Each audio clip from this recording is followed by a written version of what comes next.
संयुक्त महाराष्ट्र लढ्यातील महिला भाग दुसरा। मुंबईतल्या कामगार वर्गाने संयुक्त महाराष्ट्र चळवळीत पुढाकार घेतला होता। इथला गिरणगाव म्हणजे लालबाग परळ गिरगाव हा भाग या आंदोलनाचा केंद्रबिंदू बनला होता। इथल्या महिलांना आंदोलनात सहभाग घेण्यापासून रोखण्यासाठी यंत्रणांनी अनेक प्रयत्न केले होते।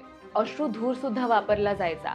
तेव्हा परळच्या पार्वतीबाई भोईर यांचे शब्द गाजले होते, आमच्या लेकरांना कुटुंबाला असं गुदमरून मारण्यापेक्षा थेट गोळी घाला, पण आम्हाला मुंबईसह महाराष्ट्र पाहिजे म्हणजे पाहिजे। पोलिसांनी त्यांच्यावर सुद्धा अश्रुधूर सोडला।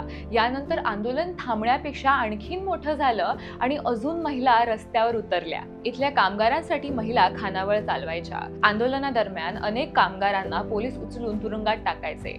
मग त्यांना मोफत जेवण देण्याचं कार्य या खानावळ चालवणाऱ्या महिलांनी केलं होतं। ज्यांना भारतातल्या पहिल्या महिला शाहीर समजलं जातं, त्या अनुसयाबाई शिंदे यांनी आपल्या लोककलेतून या आंदोलनात सहभाग घेतला। शाहीर अमर शेख, शाहीर गवाणकर यांच्या खांद्याला खांदा लावून हा लढा ग्रामीण भागापर्यंत पोहोचवण्यामध्ये त्यांचं योगदान होतं। या लढ्यामध्ये लेखिका दुर्गाबाई भागवत यांचं सुद्धा योगदान होतं। आपल्या लेखणीतून हा विषय सर्वत्र पोहोचवण्याचं त्यांनी कार्य केलं। अशा असंख्य महिलांमुळे संयुक्त महाराष्ट्राचं स्वप्न साकार झालं।